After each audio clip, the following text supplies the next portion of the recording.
दोस्तों, जब आप एक बाइक खरीदते हैं उसमें छुपा होता है GST, road tax, registration fees, petrol tax, road tax, बीमा टैक्स, टोल टैक्स।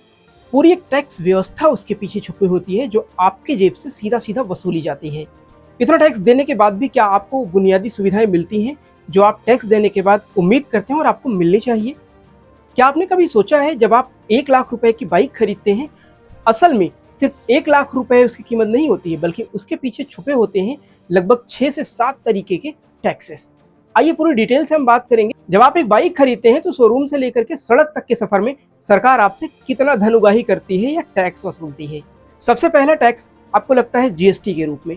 जब आप एक बाइक खरीदते हैं, सितंबर 2025 में नए जीएसटी सुधार के बाद जब आप एक 350 सीसी या उससे कम की बाइक खरीदते हैं, उस पर आपको देना पड़ता है 18% टैक्स, जो ये पहले 28% था, 10% कम हो चुका है। और अगर आप 350 सीसी से ऊपर बाइक खरीदते हैं तो प्रीमियम में आता है और उस पर आपको देना पड़ता है 40% टैक्स। मान लीजिए अगर आप 1 लाख रुपए की बाइक खरीद रहे हैं तो आपको 350 सीसी से कम वाली बाइक्स पर 18,000 देना है और 350 सीसी वाले ऊपर बाइक पर आपको 40,000 रुपए देना है। अगर आप 350 सीसी से नीचे बाइक ले रहे हैं तो 18%, 350 सीसी से ऊपर ले रहे हैं तो 40% सीधा सीधा आपको टैक्स देना पड़ेगा। बाइक शोरूम से बाहर आने के बाद अगला कदम आरटीओ रजिस्ट्रेशन। यहाँ लगता है रोड टैक्स, जो राज्य सरकार वसूलती है। ये एक लाइफ टाइम टैक्स होता है, 15 साल के लिए होता है और हर राज्य में ये अलग अलग होता है। कुछ राज्यों में यहाँ पर आपको एक्स शोरूम की कीमत का 6 से 12% देना पड़ता है।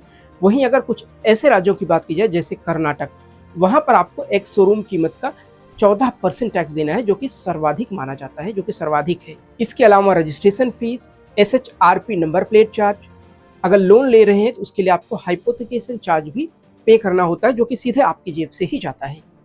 बाइक चलाने के लिए आपको बीमा, जो कि इंश्योरेंस कहा जाता है, कानूनी रूप से जरूरी है, नहीं तो आपका चालान कर दिया जाएगा। जब आप बीमा लेते हैं तो उस पर भी टैक्स भरना पड़ता है। 18% जीएसटी आपको लगाया जाता है और ये ऐसा नहीं कि एक बार ले लिया, आपको हर साल प्रीमियम पे 18% जीएसटी पे करना होता है। ये एक छोटा ही होता है, लेकिन आपको हर साल इसको पे करना ही करना है, आपको बीमा करवाना ही करवाना है।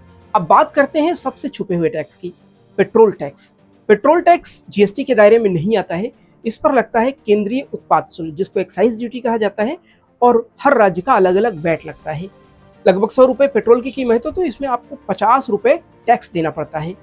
लेकिन अब यहाँ सोचने वाली बात यह है, एक्साइज ड्यूटी पूरे देश में एक तरीके की है, लेकिन जो राज्यों का वैट है वो अलग अलग है। मुंबई में अलग वैट है, दिल्ली में अलग वैट है, यहाँ तक कि दिल्ली और यूपी सटे हुए हैं, फिर भी दोनों के पेट्रोल के जो चार्जेस हैं वो अलग अलग होते हैं। अब मान लीजिए इसके बाद आप रोड पर चलते हैं। रोड पर चलने के लिए आपको टोल टैक्स देना पड़ता है। अधिकतर सड़कों पर, हाईवेज पर या तो बाइक्स अलाउड नहीं है, अगर अलाउड है तो वहां पर आपसे वसूला जाता है लगभग 2 रुपए प्रति किलोमीटर टोल टैक्स, जो कि आपको देना अनिवार्य है।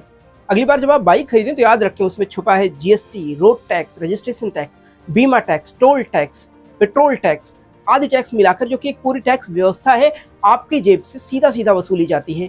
उसके बाद भी आपको ना उस तरीके का इंफ्रास्ट्रक्चर मिलता है, ना ही सड़कें मिलती हैं, ना ही बुनियादी ढांचे मिलते हैं। जब बारिश होती है तो कचड़े का पानी आपके सड़क पर आता है। वैसे सीजन में आप गड्ढों से परेशान रहते हैं, कहीं एक्सीडेंट हो रहा है, कहीं गटर का पाइप खुला हुआ है, कहीं गटर का नाले में बाइक गिर रही है, तमाम तरीके की आपको सुविधाएं होती हैं।